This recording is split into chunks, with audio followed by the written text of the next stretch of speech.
અમદાવાદથી સમાચાર ગુજરાત યુનિવર્સિટી ખાતે એનએસયુઆઈનો હોબાળો। યુનિવર્સિટીમાં ભરતીને લઈ એનએસયુઆઈએ હોબાળો મચાવ્યો। ભરતીની જાહેરાત બાદ નિયમમાં બદલાવ કરવાનો આક્ષેપ। અગાઉ વિવાદના કારણે 4 પોસ્ટ માટેની ભરતી પ્રક્રિયા મુલતવી રખાઈ।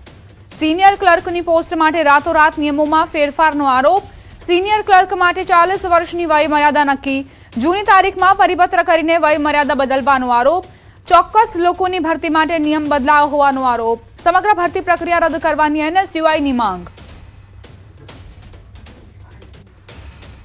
ગુજરાત યુનિવર્સિટીની ભરતી પ્રક્રિયામાં ખાસ કરીને જે કૌભાંડ થયા હોવાના આક્ષેપ સાથે એનએસયુઆઈ દ્વારા વિરોધ પ્રદર્શન યોજવામાં આવ્યું હતું અને આપ દ્રશ્યની અંદર જોઈ શકો છો હાલ જે એનએસયુઆઈના કાર્યકર્તાઓ છે તેમના દ્વારા જ્યારે આ રસ્તો રોકવાનો પ્રયત્ન કરવામાં આવ્યો હતો, રસ્તા પર સૂઈ જવાનો પ્રયત્ન કરવામાં આવ્યો હતો, ત્યારે પોલીસ દ્વારા જે એનએસયુઆઈના કાર્યકર્તાઓ છે તેઓની અટકાયત કરવામાં આવી છે। ખાસ કરીને આજે એનએસયુઆઈની જે કાર્યકર્તાઓ છે તે ગુજરાત યુનિવર્સિટી ખાતે વિરોધ પ્રદર્શન માટે પહોંચ્યા હતા, પરંતુ જો કે વીસી કે અન્ય કોઈ જે પદાધિકારીઓ છે તે મળી શક્યા ન હતા અને તેના કારણે તેમણે આ જે વિરોધ પ્રદર્શન ઉગ્ર કર્યું હતું અને રસ્તા પર સૂઈ ગયા હતા અને રસ્તો રોકવાનો પ્રયત્ન કર્યો હતો, ત્યારે પોલીસ દ્વારા તેઓની અટકાયત કરવામાં આવી છે।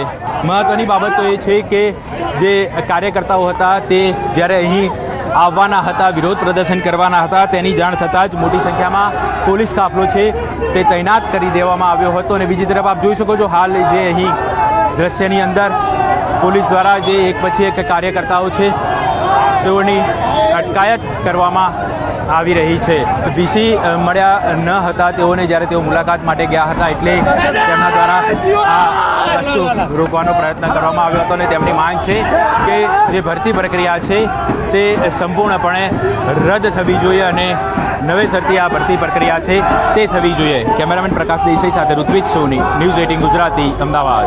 ટોટલ 36 જગ્યા અને અલગ અલગ પદોમાં ભરતી પ્રક્રિયા કરવામાં આવી હતી। એમાંથી 4 પદો માટેની ભરતી પ્રક્રિયા પરીક્ષા મોકૂફ રાખી છે। આ સિનિયર ક્લાર્કમાં કોઈક ઓળખીતાઓને સેટ કરવા માટે નિયમ બદલ્યો હતો। જનરલ કેટેગરી મહિલા માટે નિયમ બદલામાં હતો। અનામત કેટેગરીના ઉમેદવારો માટે કોઈ પણ છૂટછાટ આપીને જનરલ કેટેગરીના ઉમેદવાર મહિલાને 5 વર્ષની છૂટછાટ આપવામાં આવી છે। આખી ભરતી પ્રક્રિયા જ્યાં સુધી સંપૂર્ણપણે રદ નહીં થાય ત્યાં સુધી એનએસયુઆઈનું ઉગ્ર આંદોલન ચાલુ રહેશે। આવતીકાલે અમે ધરણાની પરમિશન લેવાના છે। સુરતથી સમાચાર। સુરતના ફેમિલી કોર્ટમાં એસિડ અટેકનો બનાવ બન્યો છે। કલેક્ટર ભવનના 4થા માળે આવેલી ફેમિલી કોર્ટ, ચાલુ કોર્ટે પતિએ પત્ની પર એસિડ અટેક કર્યો। પતિએ કોર્ટમાં ઝેરી દવા પી આપઘાતનો પ્રયાસ કર્યો। એસિડ અટેકથી મહિલા ગંભીર રીતે દાઝી છે। બનાવ બાદ પતિ પત્નીને હોસ્પિટલ ખસેડવામાં આવ્યા। ફેમિલી કોર્ટમાં ખાધા ખોરાકીનો કેસ ચાલતો હતો। આ સમયે કોર્ટની અંદર જ પક્ષકારે મહિલા ઉપર એસિડ નાખી દીધું। આ ઘટનાને પગલે કોર્ટમાં અફરાતફરી મચી ગઈ। જજની સામે બનેલી આ ઘટનાથી તાત્કાલિક આરોપીને કસ્ટડીમાં લેવાયો હતો। આશ્ચર્યની વાત એ છે કે ખાધા ખોરાકીનો કેસ કરનાર ડોક્ટર 75 વર્ષના છે અને તેમના પત્ની 61 વર્ષના છે। તેમને સંતાન પામે દીકરીઓ છે। બંને દીકરીના લગ્ન થઈ ગયા છે।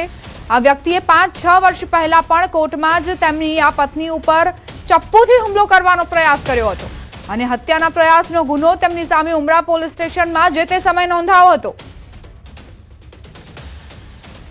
ફેમિલી કોર્ટનો ઝઘડો હતો બંનેનો પતિ પત્નીનો ઘણા વર્ષથી, પણ એ જે વિનોદભાઈ છે સામાવાળા, એમના ઉપર અગાઉ પણ 307નો ગુનો ઓલરેડી નોંધાયેલો છે। એમણે કોર્ટમાં જુબાની આપવા આવ્યા તે સમયે અટેમ્પ્ટ ટુ મર્ડર કરેલું છે પત્ની ઉપર અને તે ટાઈમનો કેસ પણ ચાલુ છે। બેલ આઉટ થયેલા છે અને અત્યારે ખોરાકીનો કેસ પણ ચાલુ હતો। ખોરાકીની રિકવરી આપવી ન પડે તેથી કરીને એમણે એમની પત્ની ઉપર ફરી વખત આ અટેમ્પ્ટ ટુ મર્ડર એસિડ છાંટીને કરેલું છે। ઘરેલુ ઝઘડામાં મદદે ગયેલી પોલીસ પર હુમલાની ઘટના। વડોદરામાં 112 પોલીસ ટીમના 2 જવાન સાથે ઝપાઝપી। વિડીયો રેકોર્ડિંગ કરનાર પોલીસ કર્મીને ધમકી મળી। તરસાલી હાઈવે પરની સોસાયટીમાં ઝઘડો થયો હતો। પિતા પુત્ર કોઈ કારણોસર ઝઘડતા પોલીસ સ્થળ પર પહોંચી હોવાની માહિતી। સમગ્ર મામલો કપુરાઈ પોલીસ મથકે પહોંચ્યો હતો। સાબરકાંઠામાં એઆર કન્સલ્ટન્સી નામની પોન્ઝી સ્કીમ દ્વારા 3 કરોડ રૂપિયાનું કૌભાંડ આચરનાર મુખ્ય આરોપી આખરે ઝડપાયો।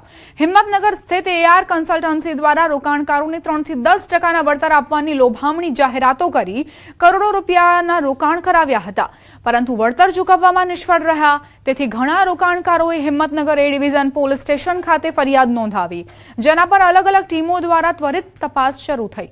પોલીસે કબજે લીધેલા દસ્તાવેજો અને સાક્ષીઓના નિવેદનોના આધારે પોન્ઝી સ્કીમની વિગતો બહાર આવી, જેમાં રોકાણકારોને ફોરેક્સ અને ક્રિપ્ટો ટ્રેડિંગના ટ્રેડિંગના ભરોસામાં રોકાણ કરાવવામાં આવ્યું. મુખ્ય આરોપીની અટકાયત બાદ પોલીસે તપાસનો ધમધમાટ વધુ તેજ કર્યો છે અને શક્ય છે કે આગામી સમયમાં વધુ ખુલાસાઓ થશે. 3 કરોડથી વધારે રકમનું વિશ્વાસઘાતનો ગુનો 10મા મહિનામાં 2025માં દાખલ થયેલો, જે તપાસના કામે 2 આરોપીના અગાઉ અટક કરવામાં આવેલા અને આજ રોજ મુખ્ય આરોપી છે અજયસિંહ એને ગુનાના કામે અટક કરવામાં આવેલ છે. આ બાબતે અન્ય તપાસ ચાલુ છે અને તપાસમાં જે પણ નીકળશે તે પ્રમાણે કાર્યવાહી કરવામાં આવશે. રાજકોટથી સમાચાર. ભાજપના પૂર્વ કોર્પોરેટર પર લાંચ માંગવાનો આરોપ મુકાયો છે. બાંધકામ સંબંધિત કામ માટે નાણાં માંગ્યાનો આક્ષેપ. પૂર્વ કોર્પોરેટર અનિલ મકવાણાનો વિડીયો વાયરલ થયો છે. અનિલ મકવાણાએ 1.25 લાખ માંગ્યાનો દાવો. સર્કિટ હાઉસના કેમ્પસનો વિડીયો હોવાની જાણકારી. વાયરલ વિડીયો મામલે એક બાદ એક પ્રતિક્રિયાઓ પણ આવી રહી છે.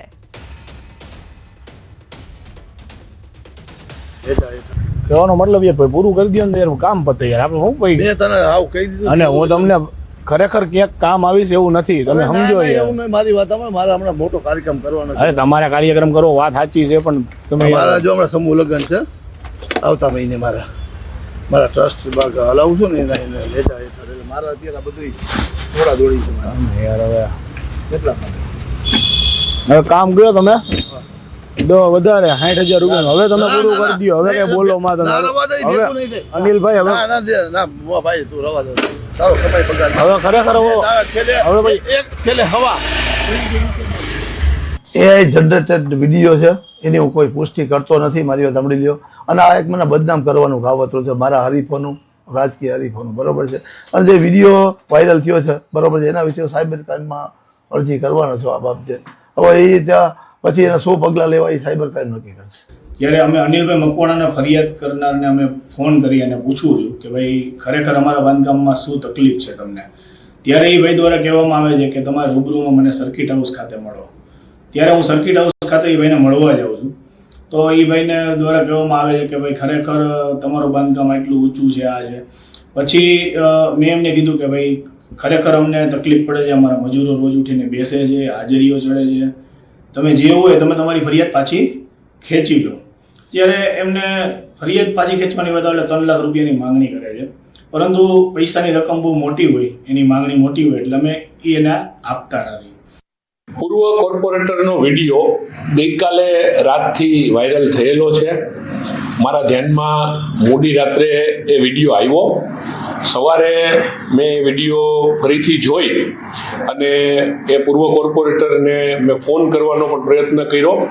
એમનો ફોન સ્વિચ ઓફ આવે છે, એટલે મેં કાર્યાલયથી રૂબરૂ એમના ઘરે એમને મેસેજ આપવાનો પ્રયત્ન કરેલો છે.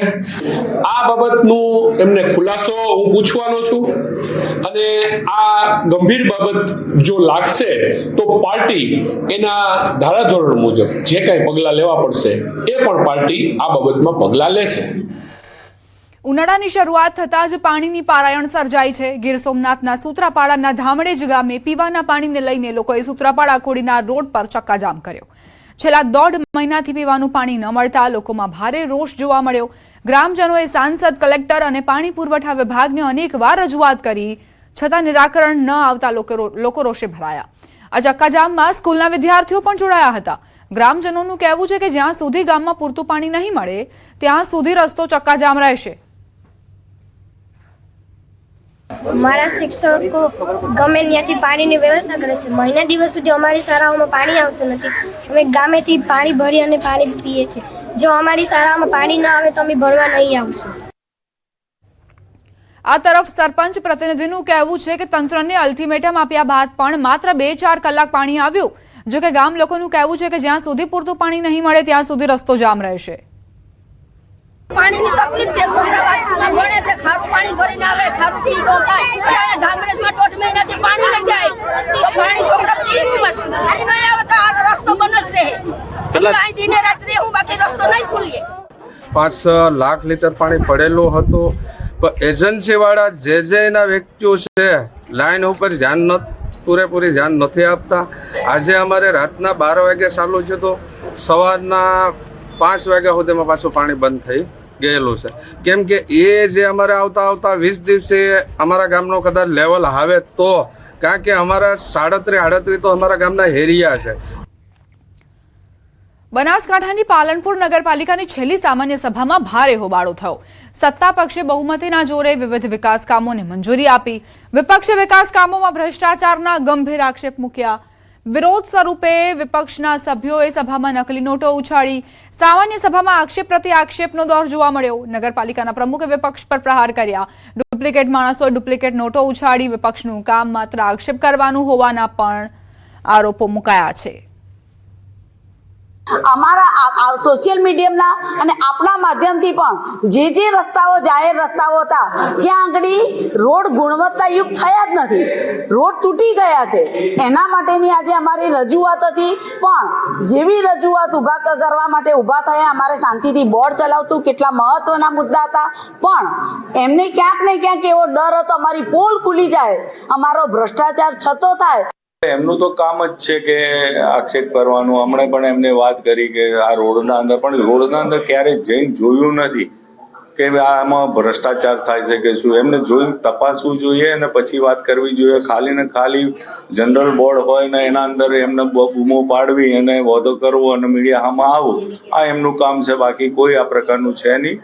એ પારદર્શિક વહીવટ થયો છે, સારો વહીવટ થયો છે. વલસાડથી